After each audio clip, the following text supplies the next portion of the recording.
Conseil général, vous le savez, renouvelle la moitié de ses conseillers généraux en mars prochain. C'est donc le temps des grandes et des petites manœuvres, notamment à gauche pour choisir les candidats. À gauche, entre le Parti socialiste et les Verts, on a fait le choix de l'alliance.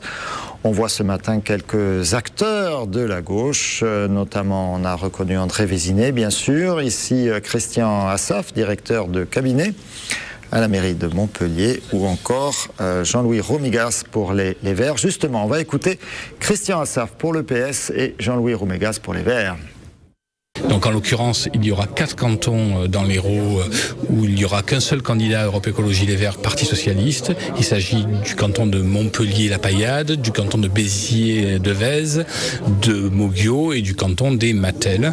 Et ensuite, un accord plus général, plus global de désistement républicain au deuxième tour du candidat arrivé en tête au profit de l'autre candidat. C'est-à-dire donc, c'est assez historique, dans l'Hérault, comme dans 35 départements en France, il y a un accord partiel de premier tour avec Europe Écologie Les Verts et général de second tour. Pour les négociations, nous avions gelé, vous vous en souvenez, 7 cantons pour pouvoir discuter avec les Verts. L'accord concerne donc 2 cantons, nous avions investi socialistes, je l'ai dit tout à l'heure, Montpellier et Béziers.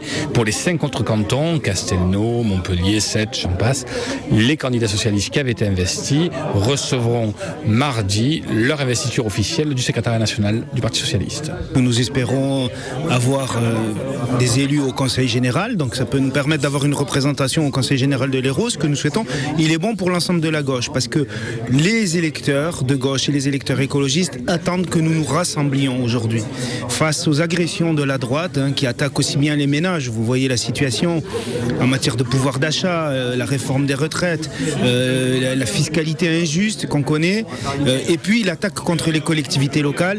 Face à tout ça, nos électeurs attendent que nous sachions nous rassembler, pas de façon superficielle, mais vraiment sur le fond, pour proposer une